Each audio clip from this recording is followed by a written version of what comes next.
Stanza number 4. My own story. I have a feeling that I'm living confirmation of this myself. I've composed 3 books and spoken at gatherings all around the globe. However, in all actuality, I never had one of those fantastic verifiable grand slam examples of overcoming adversity that most speakers have had. The manner in which most speakers become speakers is by achieving something mind-blowing. Possibly they began some overly effective business, or they climbed Mount Everest, or they spare a child from a consuming structure, or they wedded the Kardashian. I don't have the foggiest idea, and it doesn't generally make a difference. However, they accomplished something. All things considered, that wasn't valid for me. My greatest distinguishing strength is that I have no specialty. What's more, as unreasonable as my goals appeared at that point, I never felt like I was contending with anybody. I never requested anybody's authorization.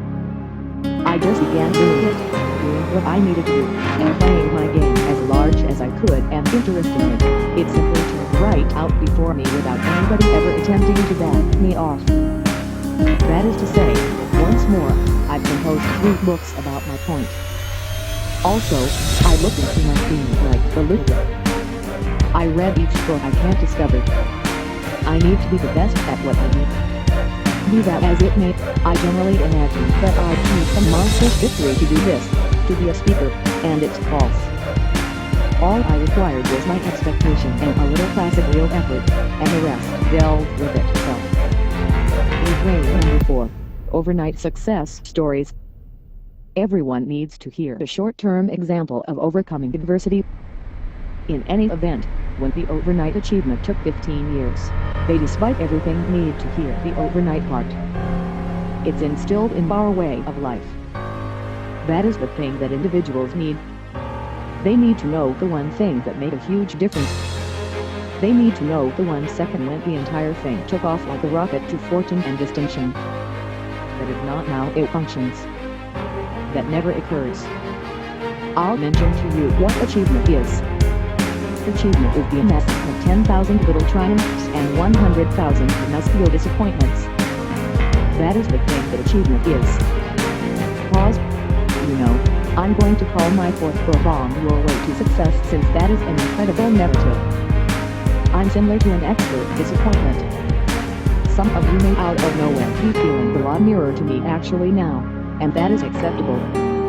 Since I think I've fizzled at all that I've at any point done the first run through. Be that as it may, at that point you learn and you attempt once more, and afterward over and over, and you show signs of improvement without fail. You simply continue onward. You continue progressing in the direction of your objectives.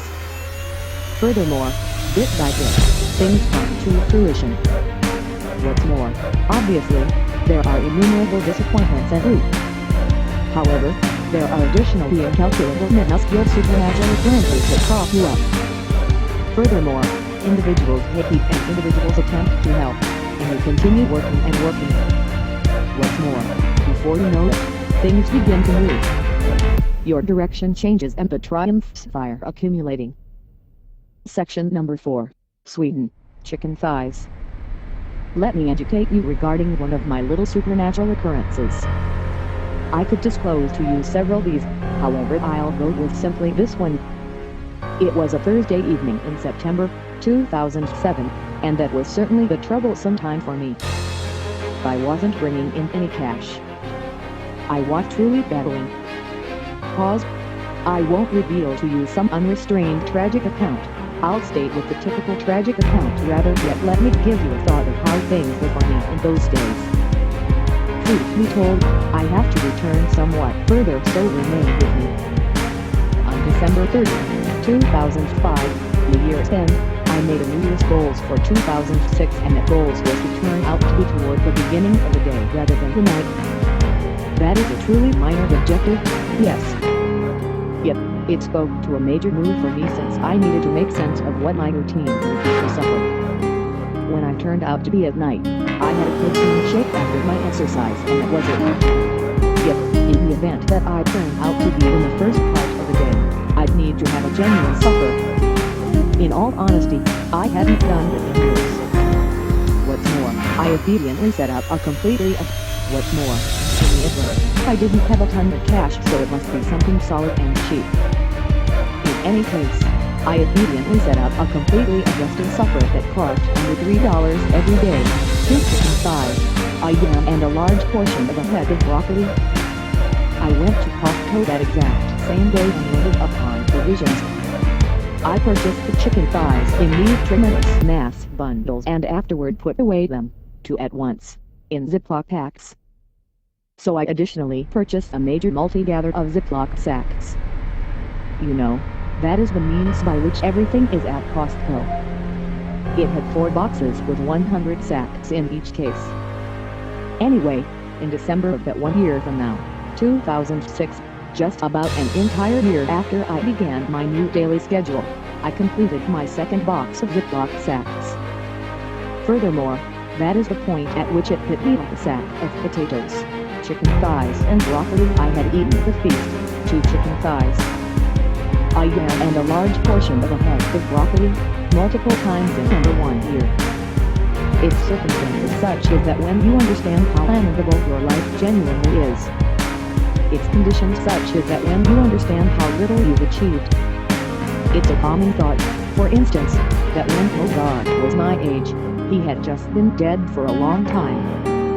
I don't think about you, however, that would completely ruin birthday for me. However, genuinely, we most likely totally had minutes like that.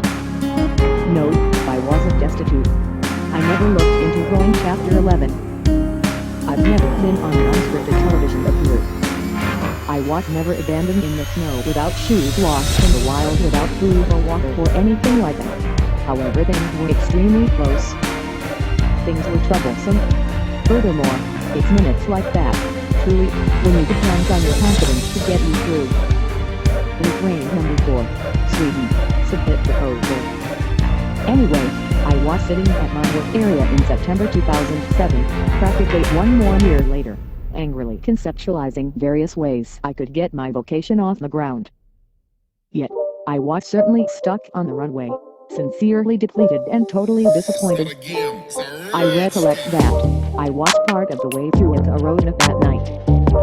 I was sitting at my work area, thinking about what else I could do, other than sit at my work area drinking lager. And keeping in mind that I was getting a charge out of the hellfire out of that lager, what I truly required was cash. No chance to get around that. Suddenly, I contemplated internally, I ought to talk at a gathering, right out of nowhere. So I went to Google and scanned for the expression web promoting gathering. Well, as it turned out, there's really a meeting called the Internet Marketing Conference, so it clearly came up first.